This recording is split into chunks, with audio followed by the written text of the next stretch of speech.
सवित्रीभिर्वाचां शशिमणिशिलाभङ्गरुचिभिः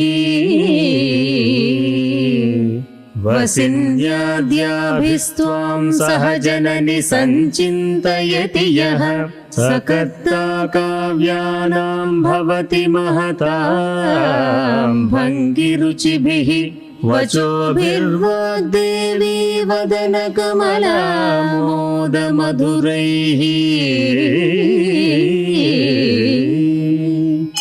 విశ్వజనని అత్యంత ప్రకాశమునకు మారు పేరైన చంద్రకాంత శిలల వంటి వసిన్యాది వాగ్దేవతలు కొలిచే నిన్ను సరస్వతీదేవి స్వరూపంగా ఆరాధించేవారు కవీంద్రులై శారదాదేవి కృపతో మహాకవులైన వాల్మీకి కాళిదాసాదుల కవిత్వ రచన వలె మధురమైన శ్రవణ రమణీయమైన సరస్వతీదేవి యొక్క ముఖ కమల పరిమళములను వెదజల్లు మృదువైన వాక్కులతో రసవంతమైన కావ్య రచన చేయగల సమర్థులై అనేకానేక కావ్యాలను వ్రాయగలుగుతారు.